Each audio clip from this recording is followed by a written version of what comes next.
If you drink water from a plastic bottle every day, store food in plastic containers, or put hot food and drinks into plastic, are you increasing your risk of cancer? And if you are, how many days, months, or years would it take? Let's start with the most important answer. There is no scientifically established cancer timer for plastic use. You cannot say that using a plastic bottle every day means you will develop cancer after 5, 10, or 20 years. Cancer doesn't work like a countdown clock. But that doesn't mean every plastic product should be used in every situation without thinking. Plastic is not one single material. Different plastics can contain different chemicals and additives, and under certain conditions, very small amounts of substances can migrate from food contact materials into food or drinks. That's why the type of plastic, what it is touching, the temperature, contact time, and intended use all matter. Now here's an important question. Is cold water in a suitable food contact bottle the same as putting boiling hot food into an unsuitable plastic container? Not necessarily.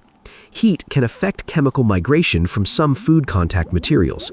That's why you shouldn't use a plastic container for very hot food or heating unless it is specifically designed and approved for that purpose. What about repeatedly reusing a disposable bottle? If a bottle is designed for single use, repeatedly reusing it, especially after it becomes scratched, damaged, or heavily worn, is not a good habit. Excessive heat and sunlight should also be avoided. Then there's another word you've probably heard, microplastics. Microplastics are being actively studied, but it would be wrong to say that every plastic bottle causes cancer because of them. Current evidence does not establish that the levels of microplastics detected in food automatically cause cancer in humans. And what about chemicals such as BPA and certain phthalates? These are specific chemicals with their own safety assessments. Some chemicals used in plastics have raised health concerns, but that does not mean every plastic bottle or container contains them, or that normal plastic use automatically causes cancer. So what is the practical approach? Use food contact containers according to their intended purpose, avoid unnecessary exposure to excessive heat, don't use badly damaged containers, and when practical, choose glass or stainless steel for very hot food and drinks. And remember the question we started with: how many years of normal plastic use does it take to cause cancer?